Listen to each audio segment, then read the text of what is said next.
Hi, thank you so much for tuning in to watch this new episode of the Convo with Dap. Selamat sore, by the way. Sekarang aku lagi di selamat sore. Sekiranya nih feelingnya masih gloomy dan weather is not really that great because of I've got drenched with rains gitu. But today aku mau membahas soal apa ya?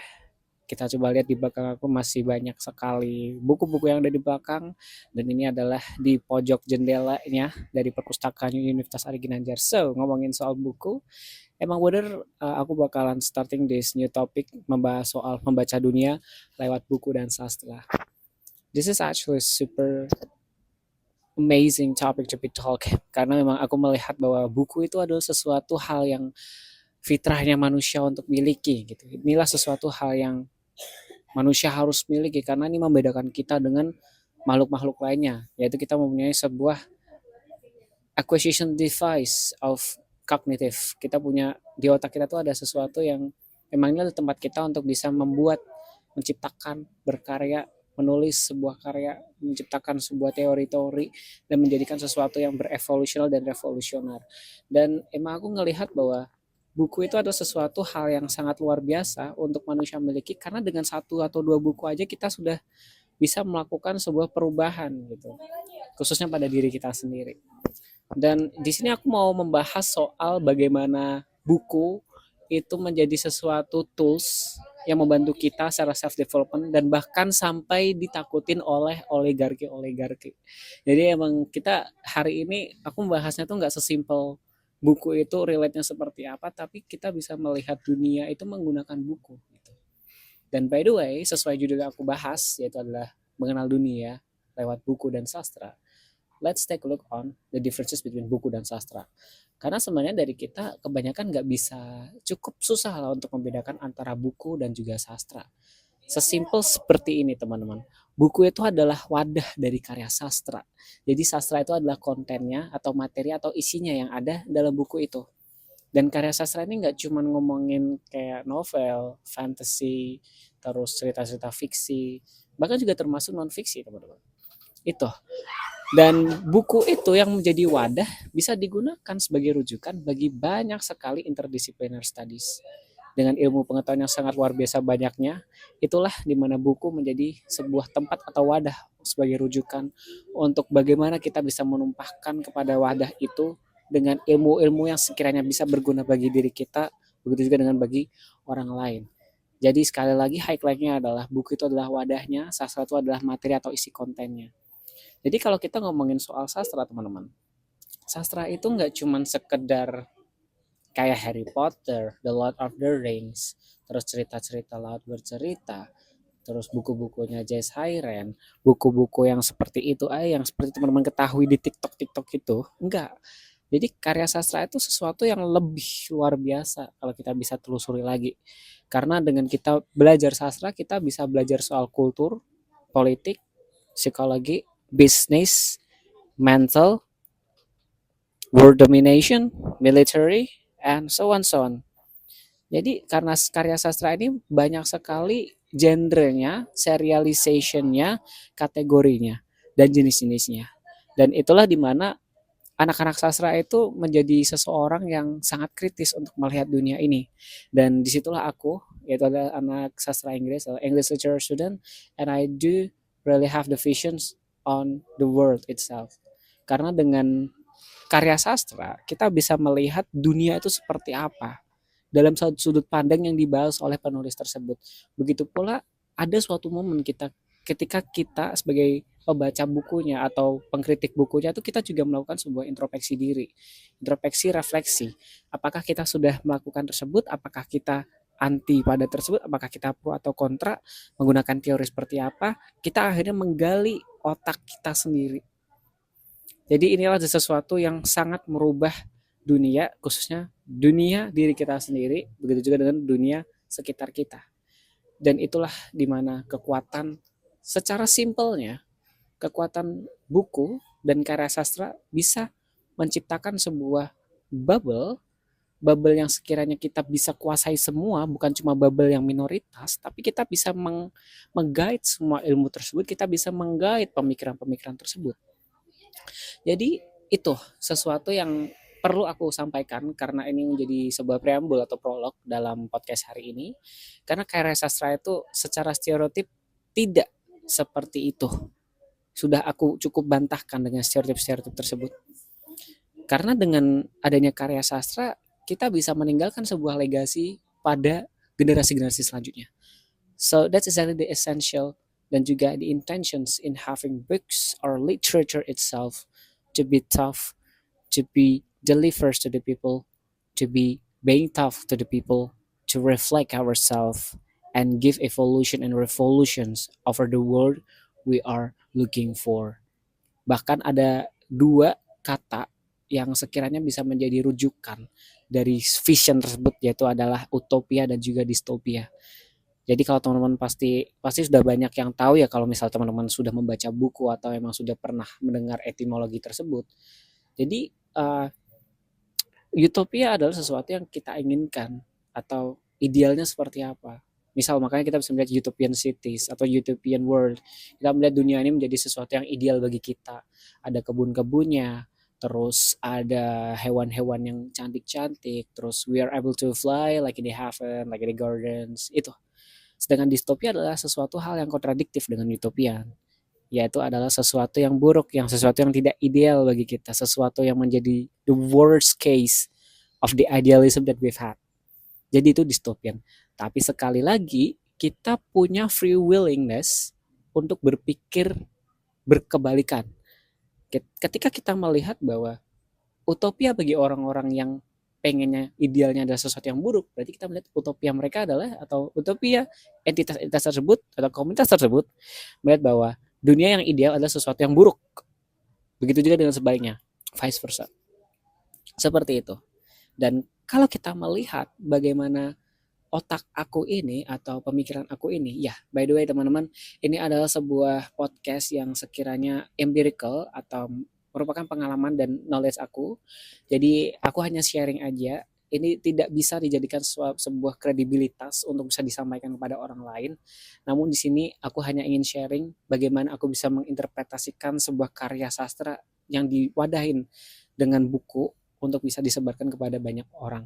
Karena itu adalah sebuah kebermanfaatan yang sesuatu teman-teman bisa melihat bahwa oh Davi memang pemikirannya sekarang seperti ini. Sekiranya dari kamu sendiri mengkritik, Davi kayaknya nggak cocok ya. Itu tidak apa-apa. Justru dalam karya sastra kita diperlukan untuk melakukan sebuah kritik. Jadi ketika kita melihat kritik sesuatu hal yang buruk itu salah. Justru kritik itu yang paling mengkritik justru dia lebih sayang karena dia tahu sesuatu yang buruk yang untuk mau dievaluasi. Ketika seseorang tidak mau mengkritik, otomatis dia tidak sayang. Secara analogi pikiranku aja ya. Ini cocok logi aja. Jadi emang dengan orang yang suka kritik pada orang ini karena dia sayang kepada sesuatu yang dia idealkan untuk disayangin gitu. Itulah salah satu alasan kenapa aku cukup banyak sekali mengkritik Indonesia karena aku sayang negara ini. Dan pasti teman-teman di luar sana juga merasakan hal yang sama. Dengan pemikiran yang aku dapetin ini, itu nggak sesimpel dalam beberapa minggu aja aku dapetin. Ini adalah sebuah proses. This is about the process in making.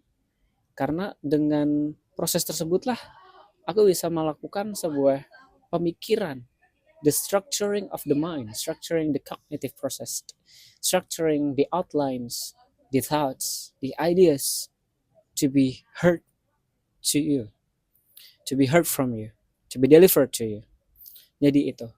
Prosesnya seperti apa? Ini prosesnya kita lihat bahwa memang seseorang pasti ada level zero-nya. Aku di sini nggak ngomongin level 1 karena level 1 itu menurut pandangan aku sudah memiliki sebuah skill. Sudah ada skill-skill yang to be acquired, gitu. Sudah ada. Tapi di sini aku mau ngomongin level zero-nya. Yaitu apa? Jalan atau cerita di mana aku akhirnya bisa starting untuk bisa membaca buku. Karena sebenarnya to be honest, I'm not a book person since the day one. Because of my parents, they didn't even taught me to read any books, to criticize books, to talk about books. Even the storytelling, they didn't quite doing the storytelling as usual as possible. Karena memang sudah seperti yang kita lihat bahwa orang tua atau parenting ideal adalah ketika orang tua tersebut selalu menceritakan sebuah cerita ketika akan mau menidurkan anaknya. Ya itu ada sesuatu yang bagus karena itu mengajarkan untuk storytelling. Namun, aku sendiri tidak bisa cukup merasakan hal itu secara frequent karena orang tua aku tidak memiliki, ya ini sebuah kritik karena aku sayang sama orang tua sekali lagi ya, bukan anak yang durhaka atau seperti apa ya. Tapi di sini aku melihat bahwa parenting yang dibagikan oleh orang tua aku dalam tanda kutip pengembangan kognitif literasinya itu cukup minim.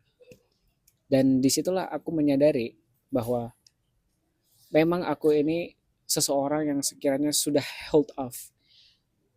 Emang startingnya sangat terlambat sekali dibandingkan dengan orang-orang yang sekiranya waktu kecil sudah pernah diajarkan untuk membaca buku, untuk bercerita, untuk berdiskusi dengan orang tuanya, untuk bersama teman-temannya. Itu sama sekali di diri aku tidak ada. Bahkan keluarga aku tidak ada budaya untuk membaca buku. Gitu. Namun bedakan ya, kalau kita ngomongin seorang orang tua atau bapak dan ibu, kalau memang nggak ngajarin anaknya untuk membaca buku, ini cukup berbeda dengan Al-Quran ya teman-teman. Karena Al-Quran itu bukan karya sastra, bukan buku yang sesimpel itu. Karena itu adalah kitab suci. Ya itulah salah satu buku atau kitab suci yang disampaikan, yang diajarkan dari orang tuaku kepada aku. Namun orang tuaku mengajarkan lewat hiring tutor, hiring teacher, bahkan ngikutin TPQ juga. Teman-teman pasti ngerasain juga kan. Jadi hanya sesimpel itu. Jadi memang benar-benar aku itu tidak kredibel dalam hal the knowledge of speaking of the cognition, speaking of the literation. Jadi aku belum bisa menempatkan diri aku sebagai seseorang yang seperti itu sampai sekarang ini. Karena memang aku masih fakir ilmu, karena kefakiran ilmu ini adalah menjadi sebuah dorongan atau stimuli untuk bisa starting untuk mendapatkan ilmu yang lebih banyak. Dan itulah dimana aku akhirnya memutuskan untuk masuk ke dunia sastra Inggris, dan itulah tempat dimana menjadi my break point to be starting as literate as possible. Walaupun sebenarnya ini jangkanya sangat panjang ya, dari anak-anak sampai ke mahasiswa itu jangkanya lumayan panjang, sekitar ya anggap aja 13 tahun 14 tahun. Dan itulah dimana memang orang tuaku itu lebih mengajarkan visual. Ini kita masih membahas soal parenting tadi. Lebih ke visual, lebih membelikan DVD, CD untuk nonton film, untuk bercerita soal film tersebut. Tapi ya sekali lagi berceritanya itu cukup minim karena emang tidak ada yang namanya sebuah dialog atau diskusi yang secara peer to peer gitu. Jadi emang tidak ada sama sekali, ya bukan sama sekali sih, sekitar beberapa persen aja, namun tidak membekas di memori aku. Dan itulah kenapa my storytelling skills itu sebenarnya aku honing by myself gitu. Aku sering berceritanya dengan eyang aku, dengan kakek nenek aku. Itulah that's the part when exactly that I've had the storytelling skills, karena memang dengan membaca buku kita bisa membaca dunia dan kita ingin menyebarkannya, yaitu menggunakan storytelling seperti itu. Dan sekali lagi kalau kita ngomongin soal membaca buku, budaya membaca buku, memang di rumah aku aja tidak ada yang namanya buku-buku dalam sebuah rak gitu. Karena memang tidak ada yang namanya budaya untuk membaca buku. Dan itu sangat aku sayangkan for my very own cultures. I didn't have the opportunity to read so many books compared to the other children who have a greater parents to teach their children to be able to literate themselves gitu.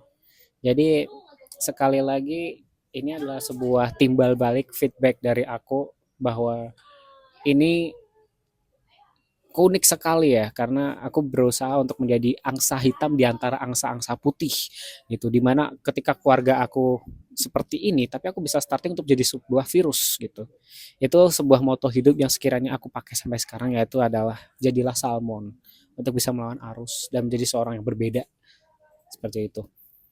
Dan kita kembali lagi ke masa dimana aku memutuskan untuk menjadi anak sastra, and itu the part when aku udah tour guiding sebenarnya, karena aku adalah gap year student. Itu udah aku bahas di first episode juga, di second episode di video sebelumnya. Itu adalah momen dimana ketika aku bekerja dan aku membutuhkan untuk melakukan sebuah literasi menggunakan riset-riset dan juga jurnal dan artikel-artikel dari sebuah jurnal. That's the part when I have to enriching my very own knowledge, my very own brain to storytell the materials that I've acquired from those articles. Jadi sebenarnya aku itu tidak terbiasa untuk membaca buku, termasuk salah satunya adalah dunia fiksi, karena aku udah kebiasa untuk membaca non fiksi, yaitu menggunakan artikel-artikel ketika aku bekerja sebagai tour guide, karena itu adalah sesuatu hal yang penting untuk bisa menceritakan kepada orang-orang, teman-teman. Because of tour guide need to tell stories. Tour guide or storyteller need to tell stories about such places, such stories, such mythology, such any kind of fables and mythologies once again and elements of the religions. Itu adalah sebuah bentuk di mana aku membuka mata aku secara nggak langsung ya, menggunakan membaca. Jadi aku ngomongin bukan buku, tapi udah ada sebuah verbnya, sudah ada verbanya, yaitu adalah membaca. Karena dengan membaca apapun itu wadahnya, nggak harus buku. That's the part when we are actually starting enabling our own processing of thinking and problem solving and critical thinking. Karena sebuah pemikiran yang kritis itu sebuah hal yang sangat penting bagi kita, karena kita perlu mempertanyakan sebuah kredibilitas. Kita perlu mempertanyakan apakah ini benar atau salah. Kita perlu ada itu supaya kita tidak bisa digiring semena-mena oleh the one who wants to hold the power against us. We're not the puppet. We are human. We are able to think, we are able to critically think, we are able to do whatever we want to. Kita punya free willingness. Dan itulah yang kalau kita refleksikan pada dunia sekarang cukup dimatikan. Itu karena kita lebih mirip kayak flocks gitu, like an animal. The trait dari power, the power elements want to treat us as a flock of sheep untuk bisa dikendalikan. Puppets. Ya itu adalah sebuah frasa yang sekiranya nggak aku perlu pahamin dan jelasin ya teman-teman, karena kalau kita refleksi pada dunia sekarang emang seperti itu. That's exactly the thing that I have the knowledge and awareness for that. Karena kita nggak terlalu perlu sebenarnya untuk acquire the knowledge. At least you aware it. At very least aware tentang apa yang sudah terjadi dengan dunia yang sekitar sekarang itu seperti apa. Itu dengan membaca buku tadi. Lanjutan setelah aku menjadi tour guide, aku starting to be a mahasiswa sastra Inggris. And there's a part where I I know this girl, kakak namanya, salah satu teman aku lah ya, my very own best friend dari Semarang. Beliau memberikan aku salah satu bukunya yang sekiranya tidak beliau baca, belum, karena emang the language itself is really hard to digest, which is why this is the greatest book I've ever read for the very first time. This is exactly my very first, pertama kali aku punya exposure masuk ke dalam buku fiksi plus non fiksi or historical fiction, karya dari George Orwell 1984. And dang, it's great though. Kenapa? Karena itu menjadi sebuah titik awal di mana aku starting untuk membaca buku lewat itu 1984 secara komprehensif ya teman-teman. Ini kalau masa kecil aku juga suka baca buku-buku kok, kayak buku Y, komik, terus buku-buku kenabian dan Rasul yang ada di musola-musola, di TPQ, di masjid, terus buku-buku yang menarik-menarik kayak di Gramedia gitu, sama beberapa buku fiksi yang masih ringan lah, tapi nggak komprehensif karena tidak menanyakan bagaimana buku ini dibuat, bagaimana buku ini ada, atau ceritanya seperti apa. Itu tidak mengkritisi karena I didn't have the critical thinking prowess. Belum ada. Dan itulah adalah sesuatu yang sangat I really grateful to have, karena dengan adanya tadi 1984 akhirnya aku melihat bahwa oh iya ya, aku akhirnya bisa melakukan sebuah refleksi bahwa dunia ini di Indonesia khususnya dan internasional keadaannya emang seperti ini, dan itu adalah sebuah sustainability, atau bisa aku bilang adalah circle of the evil. Itu bakal muter-muter terus karena history will repeat itself. Ini adalah satir historical dari kejadian di Prusia, Stalin, Lenin, dan begitu juga dengan materialisme barat gitu. 1984 from George Orwell. Kalau teman-teman sudah baca itu, I do really recommend it like a lot, karena ini bisa membuka mata teman-teman untuk bisa melihat bahwa idealisme dunia itu seperti apa teman-teman bakal mengetahuinya. Karena 1984 adalah sebuah gerakan otoritarianisme yang dibawakan, ya itulah, ada. Jadi aku nggak mau ke spoil, tapi itu bagus banget 1984 untuk bisa mengetahui dunia ini seperti apa, seperti itu.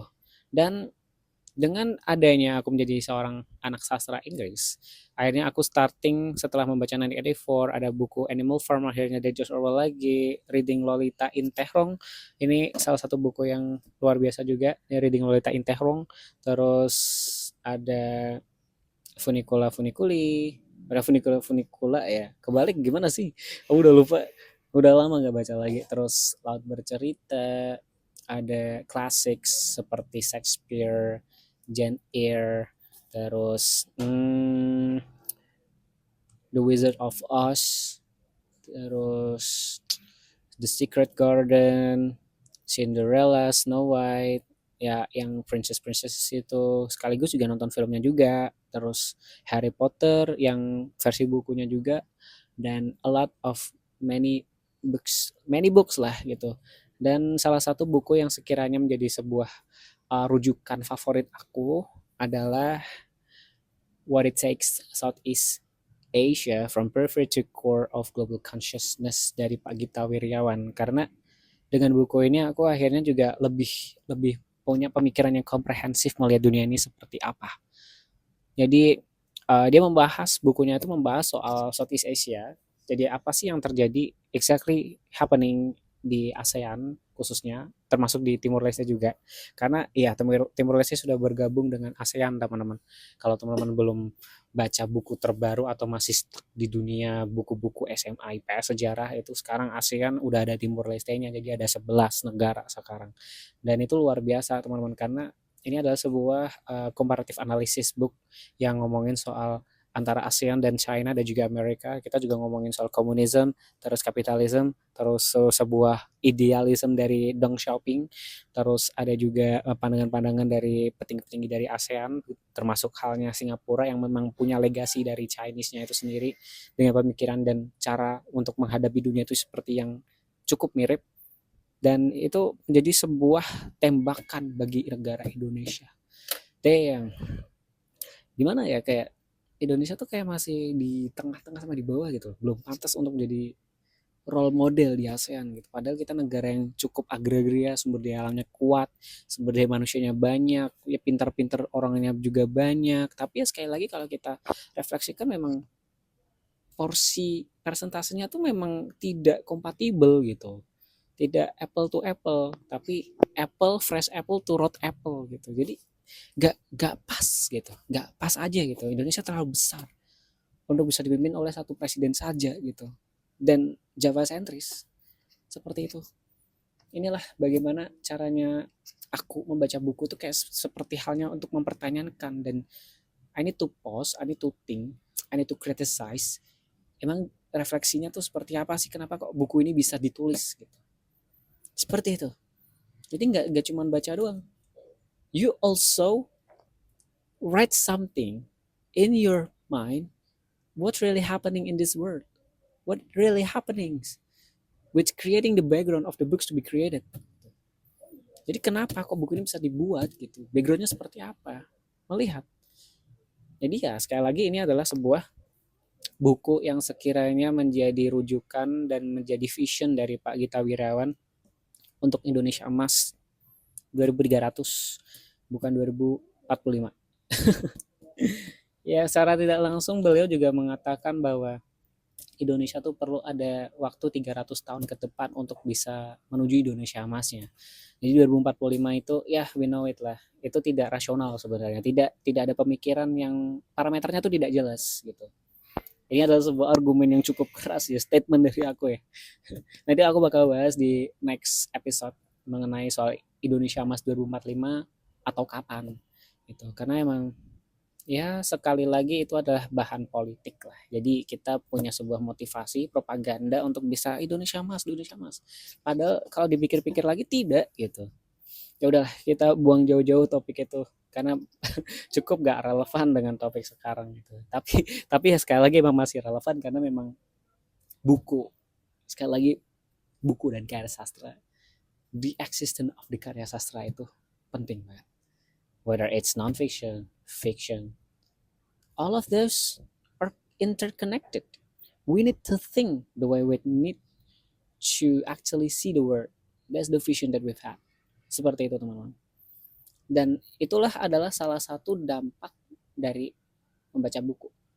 Yaitu kita bisa membuka mata kita, membuka vision kita kepada dunia. Dan akhirnya setelah kita acquiring the knowledge, ini adalah dampak kedua. We are able to do storytelling.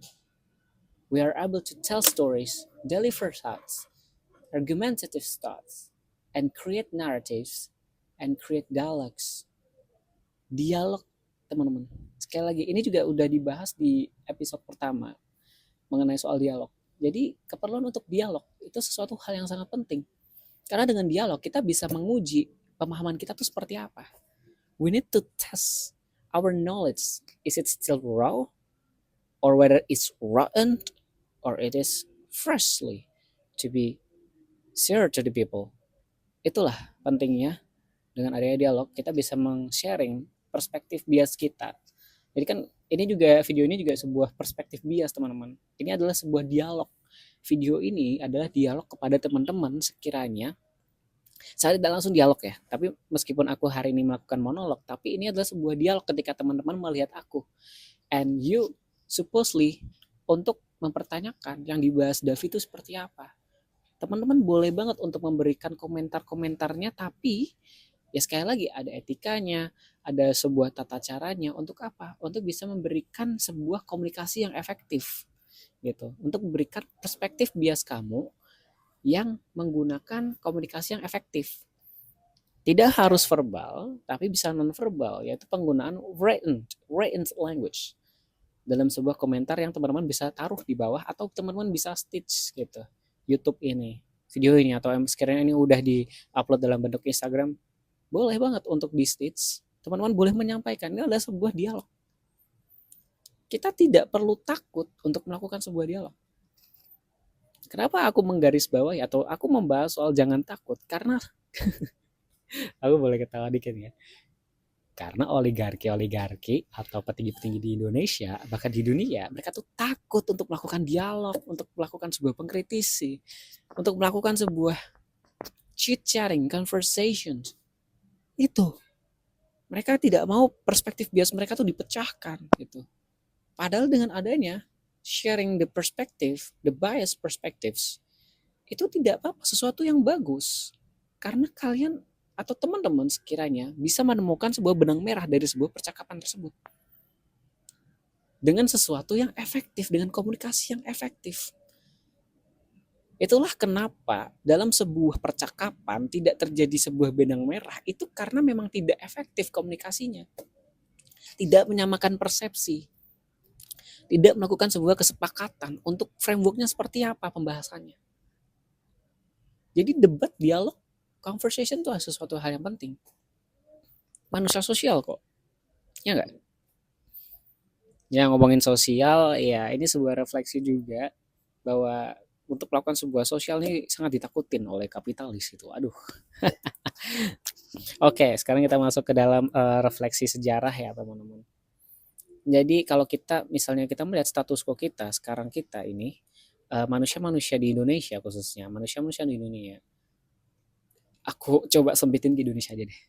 Karena kalau dunia tuh gak bisa di margin. Indonesia aja dulu. Rata-rata manusia Indonesia yang membaca buku itu sangat rendah sekali. Ya ini adalah sebuah hipotesis dari aku teman. Sangat rendah sekali. Sesimpel ini observasional aku dalam sebuah forum atau dalam sebuah ruangan yang berani untuk membuka buku daripada membuka HP itu 1 dari 20 lah. Bahkan 1 dari 30. Itu jarang banget. We prefer to open the phone rather than opening some books which they seem it's super weird. Ya memang itu sesuatu hal yang weird karena keminoritas adalah sesuatu yang weird. Tapi tidak masalah karena jadilah angsa hitam di antara angsa-angsa putih. Jadilah flamingo albino di antara flamingo pinky gitu. Jadi ini adalah sebuah refleksi bahwa Indonesia masih illiterate. Sebenarnya aku bisa bilang bukan masih sih, sudah illiterate. Karena pada waktu itu, masa itu ketika Hindia Belanda juga awal-awal revolusioner Indonesia, we are the most literate people in the whole Asia. Bahkan sampai Jepang pun datang ke Indonesia untuk belajar, kok ini orang-orang Indonesia tuh udah potensial dan meritokratik. Dan juga merit gitu, pemikiran mereka. Ya sekali lagi ini adalah refleksi, adalah dampak dari politik etis dari Hindia Belanda sendiri untuk kita bisa memberikan akses kepada anak-anak, khususnya warga-warga pemuda-pemuda untuk bisa belajar di Belanda, untuk punya akses buku, bahkan bisa di himpunan-himpunan para mahasiswa, perhimpunan-perhimpunan para gerakan pemuda, they read books. Teman-teman kalau bilang, ya kan mereka nggak ada HP ya, mereka makanya baca buku dong. Nah, justru kamu kalau punya HP, harusnya kamu bisa lebih punya pemikiran yang lebih daripada orang-orang yang baca buku gitu. Karena kamu punya ini. Kamu punya bahan bacaan. Garis bawahnya adalah not every books. Gak harus buku juga, gak harus setiap buku kamu baca. You have phone, you opened rather than games, watching draggers, watching films, something unusual. You just open it up and then try to search any kind of knowledgeable materials. Kamu dengan pakai HP aja bisa buka artikel-artikel di beberapa universitas, jurnal-jurnal universitas, jurnal-jurnal internasional itu bisa gitu. Jadi tidak ada alasan lagi gitu, karena lu punya HP gitu untuk bisa membuka eksplorasi yang lebih jauh. Nonton YouTube ya jangan yang short YouTube yang kayak gitu-gitu. Gak usah nonton Roblox, main Roblox nggak usah. Mending buka podcast aja, video-video dari Gita Wirjawan, Malaka, terus Noise, terus dari Idaji itu, terus ada View dari Kak Abigail sama Kak Andovi Dalopes, dan masih banyak sekali podcast di sana. Gak cuma yang di Indonesia aja. You might just open it, some knowledge is coming from my favorite channels, yaitu Geography Now. Kita belajar geografi di situ, belajar budaya. Banyak vlog-vlog pendidikan, belajar matematika, terus JavaScript sama bapak-bapak orang Jawa langsung gitu. Pas gitu. Bisa harusnya punya knowledge yang lebih karena kita refleksikan pada Bung Tan Malaka. Tan Malaka aja sampai nyari buku susah banget, harus pinjem ini, pinjem ini, harus melakukan spionase untuk bisa dapetin buku doang gitu. Untuk apa? The eagerness to have the knowledge. Tapi kita yang ada di genggaman itu tidak bisa digunakan dengan baik. Padahal ekspektasinya adalah kita bisa menjadi lebih dari Tan Malaka gitu. Tapi kenapa kita held off gitu? Ini adalah sebuah satir pada diri kita sendiri. Ini adalah sebuah sarkasme pada diri kita sekarang gitu. Ya we know kita jadi toolsnya kapitalis gitu. Kita jadi toolsnya untuk market mereka, yaitu penggunaan entertainment dan dopamin. Dopamin yang digunakan mereka untuk pasar gitu. Ya, apakah kamu ingin dikenali? Karena that's your choice gitu. Tapi di sini aku ingin kamu untuk punya free willingness gitu. Udah bisa berpikir jernih dan critical thinking gitu. Ada critical thinkingnya. Dan kalau kita bisa melihat, tarik lagi ke belakang, lu orang, teman-teman semua di sini sebagai orang Muslim, ada sebuah cerita dalam kerajaan atau masa Abbasiyah, yaitu dengan adanya perpustakaan yang sangat besar, hebat, luar biasa, gede gitu. Banyak koleksinya, bahkan jadi sebuah rujukan bagi utopia Eropa untuk bisa menciptakan sebuah perpustakaan dan civilization yang the best kayak Abbasiyah juga gitu. Bayangin deh, itu perpustakaan adalah pencerminan dari otak-otak manusia pada waktu itu. Sekarang, I would say enggak gitu. Bahkan kalau di Semarang aja perpustakaan tuh cuman sedikit dan aksesnya tuh nggak kayak di Jakarta lah, nggak sampai jam 10 malam gitu. Dan sedikit yang datang, kebanyakan mahasiswa aja yang cuma nyari rujukan dan anak-anak yang emang diajakin untuk study tour aja gitu. Masih kurang gitu. Bahkan di perpustakaan datang tuh cuman buat buka laptop, ya udah nonton film, pacaran nggak jelas, terus cuma ngerjain tugas, yang ngerjain tugas nggak apa-apa gitu, tapi at least bukunya dibaca gitu, kayak buku-buku di belakangnya.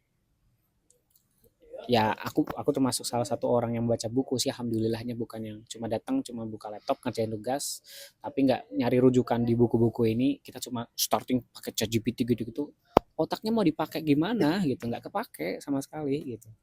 You don't even use your very own brain. Dan itu adalah sebuah pertanyaan. Apakah kamu ingin dikendalikan atau mengendalikan? That's your choice. That's your very own choice. Seperti itu. Jadi bayangin ketika masa itu akhirnya muncullah perkembangan aljabar, perkembangan pesawat terbang pertama atau prototipenya, terus penemuan kamera, penemuan cara memantulkan cahaya dengan keilmuan-ilmuwan fisiologinya, terus ada kartografinya, terus traveler writernya juga ada, penulis-penulisnya juga luar biasa, pencipta kitab-kitab yang luar biasa untuk jadi rujukan sampai sekarang. Itu mau kemana kita? Mau kemana? Dunia ini mau dibawa?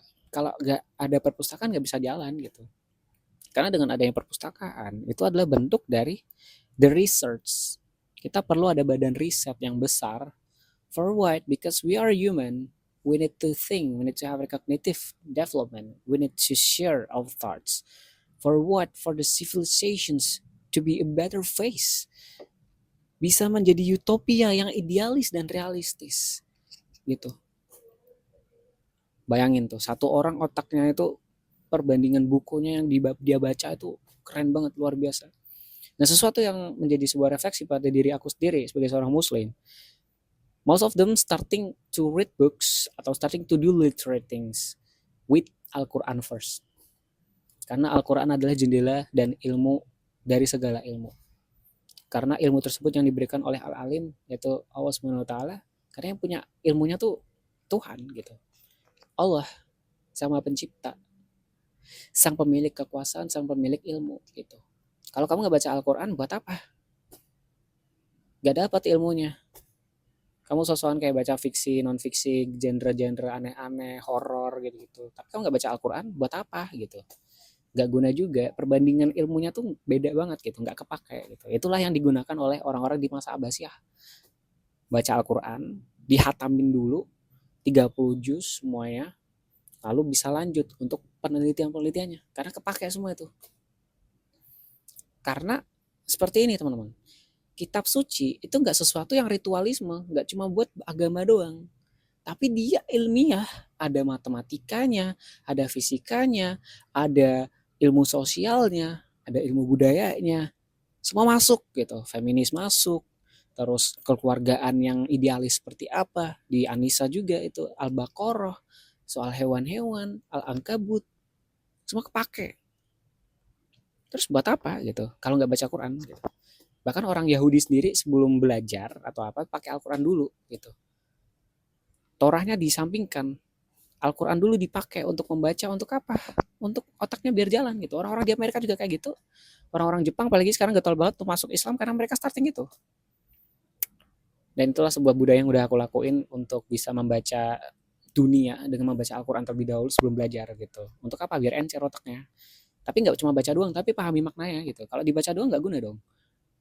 Kan kamu nggak bisa bahasa Arab, kamu cuma bisa reciting, but you don't even know the meanings gitu. Aku tahu bahwa hikmahnya dengan membaca Al-Quran itu tanpa memahami maknanya itu juga hikmahnya luar biasa.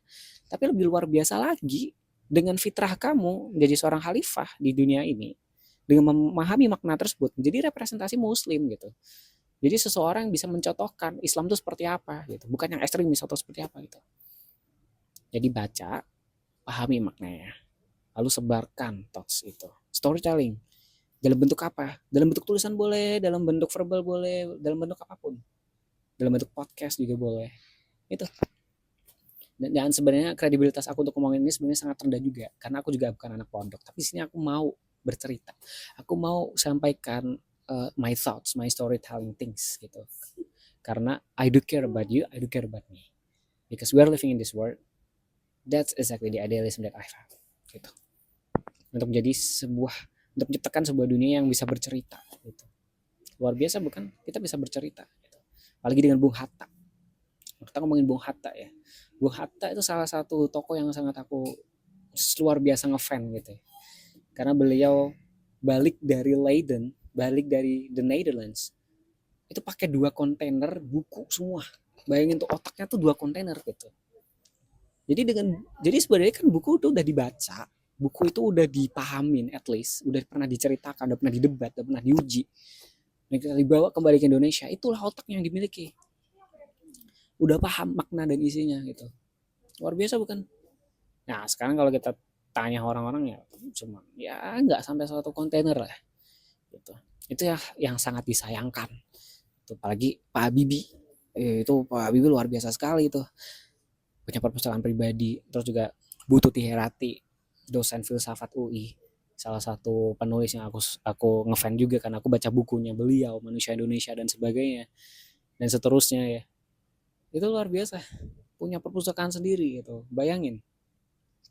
Jadi itu also sebuah my aspirations to have my very own library in my very own house gitu.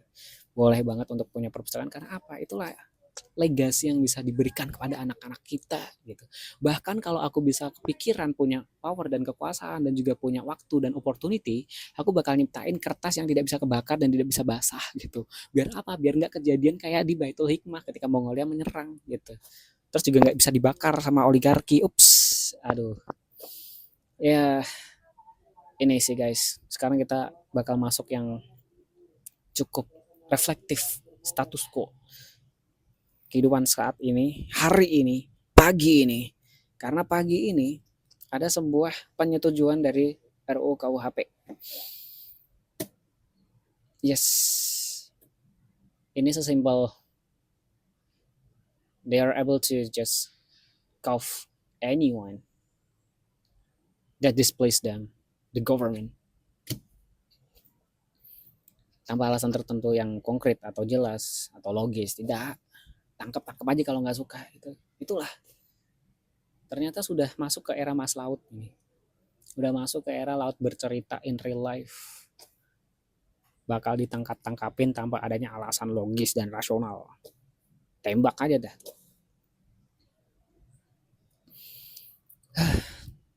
Bahkan juga aku tahu salah satu tokoh yang ngerasain dibakar bukunya. Beliau adalah Romo Magnis. Ya aku sempat ikutan kelasnya beliau, kelas Marxis. Dan buku-buku beliau dibakar. Padahal background beliau adalah seorang teologis, seorang Romo, pemuka agama Katolik. Tapi ya karena beliau punya sebuah riset mengenai Marxisme, akhirnya dibakar juga itu buku-buku. Bayangin seberapa dungunya itu. Nah sebenarnya ini juga bisa direfleksikan bahwa ini adalah bentuk dari pergerakan pemerintah untuk bisa apa? Untuk menuju ke dunia dictatorship dan otoritarianisme absolut, yaitu dengan apa? Emang udah kelihatan dengan cara pembakaran buku-buku. Ini bisa aku refleksikan juga teman-teman dengan ini, reading Lolita in Teherong. Dan ada salah satu buku juga bookshop atau apa gitu in Kabul gitu, bookshop in Kabul, a bookkeeper in Kabul, I think so namanya itu, dari siapa namanya, orang Norwegia kok, Osne Seierstad kalau nggak salah namanya. Kalau ini dari Ibu Azhar Nafisi, dan ini menceritakan dictatorship yang kejadian dari rejim-rejim yang Islamis ekstremis nggak jelas gitu dari Ayatullah. Ya ini juga akhirnya kena gendered authoritarianism. By the way ini juga jadi sebuah riset aku juga. Tunggu aja kalau udah dipublikasi by the way. Dan ini kita bisa melihat bahwa negara ini buku-buku itu udah dikekang gitu. Bahkan untuk proses cognition dan juga critical thinking itu sangat dikekang gitu. Ya itu sekarang seperti itu teman-teman. Mahasiswa sekarang tidak punya freedom untuk bisa menyampaikan apapun yang ada di pikiran kita. Tidak bisa. Kita udah masuk di era 1984 in real life, animal form in real life. We will not able to do anything. Seperti itu. Dan nanti bakal banyak cerita proses-proses tersebut akan berlanjut. Dictatorshipnya bakal berlanjut. Gak bagus gitu. Demokrasinya kemana gitu. Well, sebenarnya Indonesia itu bukan negara demokrasi, tapi negara sekuler dan negara otoriter, bukan negara demokrasi. Karena sesimpel kita udah tahu kalau kita voting presidennya bakal jadi yang calon-calon ini, bukan dalam bentuk voting, nggak jelas itu. Kita itu cuma tools dari kapitalis, gitu. Nggak guna gitu, nggak kepake. Seperti itu. Dan yang cukup aku menggelitik ya di luar dari kepemerintahan untuk dalam hal pembakaran buku itu adalah persepsi dan propaganda apa yang sudah ditanamkan oleh kekuasaan dan juga orang-orang terdahulu bahwa negara ini tidak perlu yang namanya pembentukan non STEM gitu. Dan kita terlalu meninggikan STEM. Tapi ya peninggian STEM-nya ini juga akhirnya dibawahin oleh rezim, jadi nggak kepake juga kayak mobil SMK, AstraZeneca itu vaksin-vaksin COVID yang dari Indonesia yang waktu itu juga akhirnya dikekang. Inovasi-inovasi itu sangat tidak diapresiasi gitu. Apalagi yang terbaru ini Minecraft juga nggak diapresiasi. Itu kan juga sebuah inovasi juga kan, teman-teman. Sebuah inovasi ini sangat sangat tidak bisa tercapaikan untuk menjadi sebuah the real technological innovation karena semua proyek tersebut adalah proyek korupsi ya.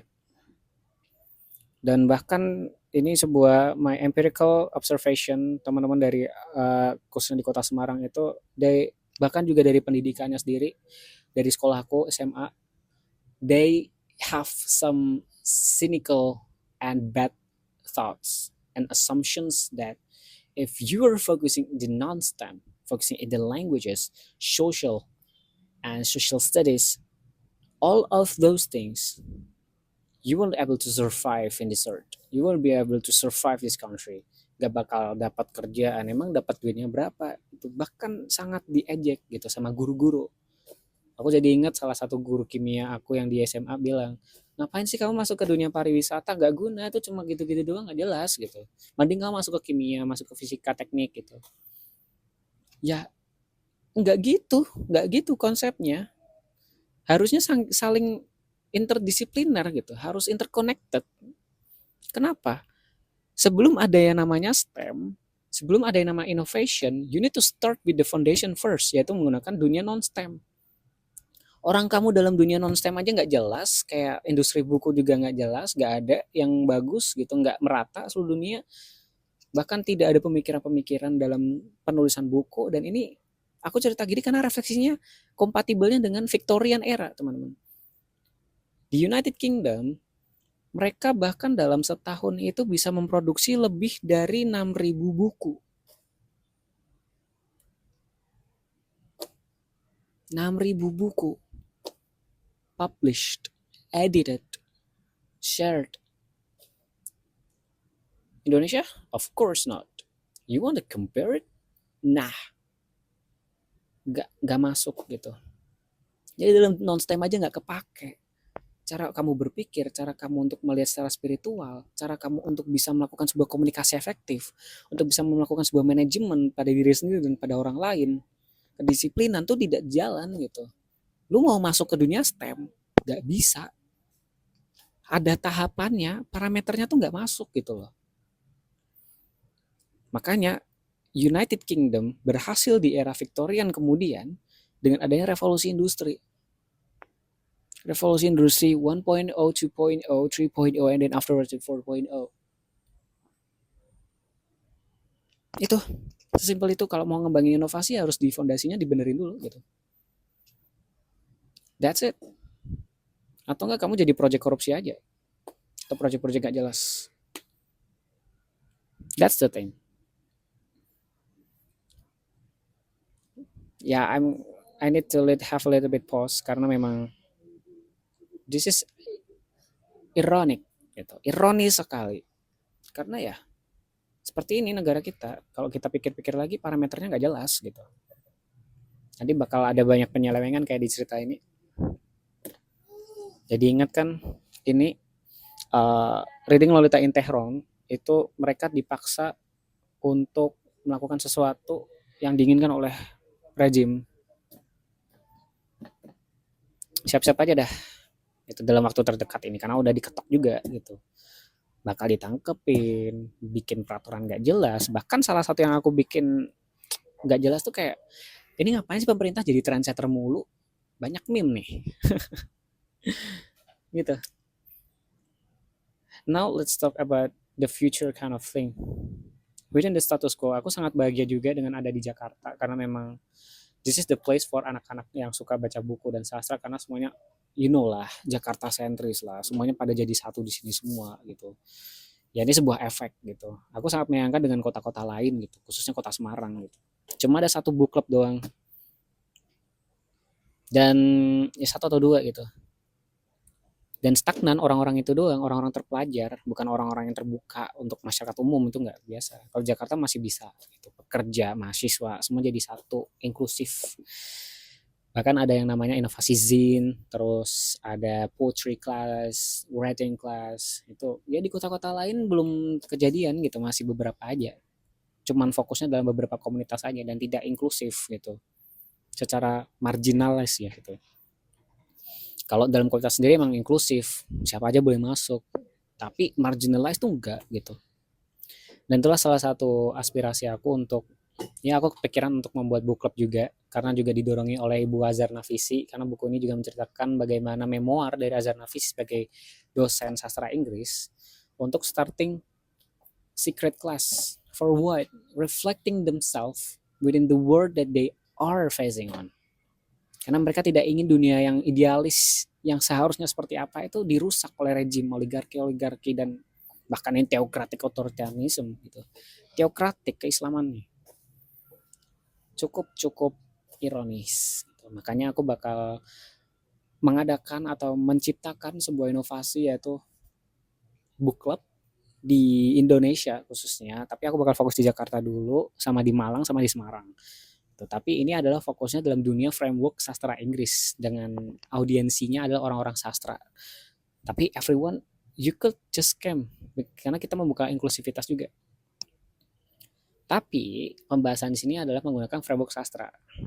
Jadi tidak sesimpel kayak relatable atau enggak, ini moral value-nya seperti apa, enggak kayak gitu. Ini lebih kayak menggunakan framework, kita mengkritisi sebuah karya buku dan kita juga menciptakan sebuah karya-karya artikel yang bisa dimasukkan dalam jurnal gitu. Karena itu ada sebuah bentuk implementasi dalam kritisi itu.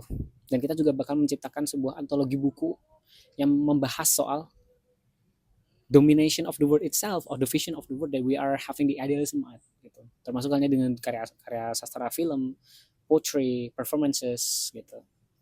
Luar biasa. Jadi nggak sesimpel cuma baca buku doang terus kayak oh ini aku suka buku ini gara-gara ini membuat aku lebih baik lagi dalam kehidupan ini, nggak kayak gitu. Kita mengkritisi ada framework postkolonial, postkolonial feminism, terus ada Marxism, terus ada psychoanalysis, terus humanism and many banyak. Fingers crossed to me. Kalau misal teman-teman udah nonton sampai di sekarang ini, aku sangat apresiasi sekali. Semoga teman-teman bisa mendapatkan manfaat yang luar biasa dengan podcast hari ini. Kita juga berefleksi juga video ini. Dan soal book clubnya teman-teman tunggu aja. Nanti aku bakal kasih announcementnya kalau udah ada book clubnya. Kebetulan ini aku lagi project bareng sama temanku juga yang dari UB. Sebenarnya dari UT sih, double degree gitu di Malang gitu. Dan kita berdua bakal starting untuk membuka book club ini untuk starting doing the jobs that we are looking for. Karena kita ingin mengisi fundamentals dari STEM-nya itu. Supaya apa? Untuk inovasi-inovasi STEM itu bisa muncul. Karena kita juga pengen itu, teman-teman. That's it. Well, gitu aja dari aku. Sekali lagi terima kasih for watching this video until this second. And mungkin sini aku bakal membuat sebuah open-ended questions ya gitu. Kira-kira Indonesia ini mau dibawa kemana sih? Gitu aja. Boleh langsung nge-spill aja di komentar teman-teman, kita bakal bahas diskusi lebih di dalam komentar ini dan kita bakal bisa menciptakan berbagai gebrakan-gebrakan baru, revolusioner pemikiran, revolusioner pendidikan. Kita nggak cuma ngomongin revolusioner secara kekuasaan politik dan juga trias politika, tapi lebih ke kayak pemikiran dulu yang dibenerin. Gitu aja sih dari aku, terima kasih and I will see you later, bye bye. Semoga bisa lebih bisa membuka pemikiran teman-teman. Fingers crossed, see you.